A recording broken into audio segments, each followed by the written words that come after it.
अपना आत्मा एक समय एक नगर के बाहर दो साधक साधना किया करते थे। एक तो 40 वर्ष से लगा हुआ था, दाढ़ी बड़ी हुई थी, बड़ा देखने में ऐसा महापुरुष दिखाई देता, और एक 4 वर्ष से ही साधना करनी प्रारंभ की थी दूसरे ने, और उन दोनों के पास देवदूत आता था और उनके पास बैठकर घंटों भगवान की चर्चा दोनों से ही करके जाता था। एक दूसरे साइड में था नगर के, एक ईस्ट में एक वेस्ट में, तो दोनों बड़े प्रसन्न होते थे, भगवान की चर्चा सुना करते थे। एक दिन भगवान के सामने देवदूत ने कहा कि प्रभु, आपके 2 भक्त उस नगर में एक विशेष आपके ऊपर विश्वास करते हैं, आपकी बड़ी भक्ति करते हैं, आपके ऊपर आरूढ़ हैं, कुर्बान हैं। तो भगवान ने कहा कि उनमें से एक भक्त है, ये दूसरा भक्त नहीं है, वो तो वैसे ढोंग कर रहा है। तो देवदूत ने कहा कि वो भक्त होगा जो 40 वर्ष से आपके ऊपर कुर्बान है।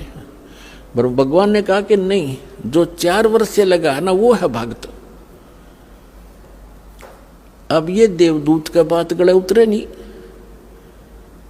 कि वो 4 साल से लगा रहे, 40 वर्ष से मालिक के नाम पर बैठा है, सब कुछ घर त्याग रखा है। तो भगवान ने उसके मन की वृत्ति जानकर कहा कि देवदूत, क्या मेरी बात पर विश्वास नहीं हुआ? देवदूत कहने लगा, जी भगवान, आपकी बात पर अविश्वास हुई तो हो ही नहीं सकता, लेकिन मेरी बुद्धि संकीर्ण है, या मेरा गला उतरती कोई ना।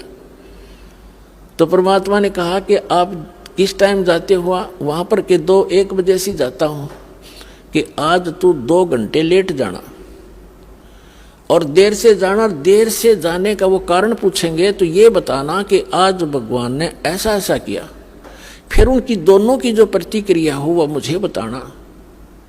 वो कहना ठीक है जी। अब 2-3 बजे गया देवदूत। उस दिन पहले गया उसके पास जो 40 वर्ष से बैठा था, उसने पता था कि यूं खरा भगत है, वो ये सोच रहा था। अब उसने भी कारण जाना कि देवदूत आज तो बहुत लेट आए, क्या बात हुई? आपकी इंतजार कर रहा था, चर्चा करते भगवान की, अच्छा टाइम पास होता था। देवदूत ने कहा कि हे भक्त, आज के बताऊं, बस पूछे मत, आज तो मेरा कलेजा पकड़ेगा। आज भगवान ने ऐसी अनहोनी कर दी। 1 बजे उन्होंने एक ऐसी अनहोनी करनी थी, वो देखना था, उसको देख कर आया मैं। तो देवदूत ने पूछा, भी ऐसा क्या कर दिया भगवान ने? कि परमात्मा ने सुई के नाके में, जिसमें धागा डाला कर उसमें का हाथी निकाल दिया। तो वो नो कहो 40 साल का भगत है, ने बोला इसी झूठ बोल, किसी का दच जा है, और आगे मत बताइए बात किसी का, ये कभी हो सकता है सुई के नौके में हाथी निकल जाए?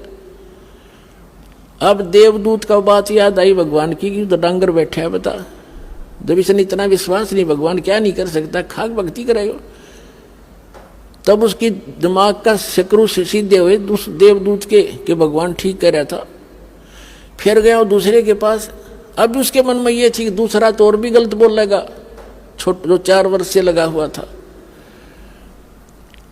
अब उसके पास जाकर बैठ गया।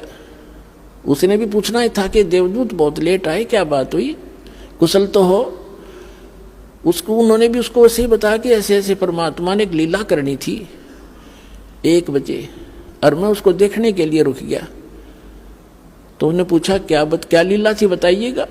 कि भगवान ने तो कमाल कर दिया, अब बताऊं तो किसी का जचा नहीं, शर्म आओ मुझे, आम आदमी मानता नहीं। अब क्या बात बता तो फिर भी, कि भगवान ने सुई के नाके में का हाथी निकाल दिया। वो भगत कहता है 4 वर्ष का, बस इसी को आश्चर्य मान रहा है, भगवान निकाल दे, सारी पृथ्वी ने सुई के नाके में गए।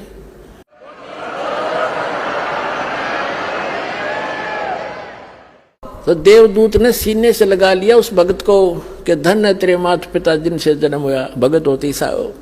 तो पुण्यात्माओं, इस भक्ति मार्ग में इम्पॉसिबल चीज नहीं होती और अविश्वास नहीं होना चाहिए। सतगुरु जो चावे सो कर ही, 14 कोट दूत जम डर ही, ऊत भूत जम त्रास निवारे और चित्रगुप्त के कागज पाड़े। बोलो सतगुरुदेव।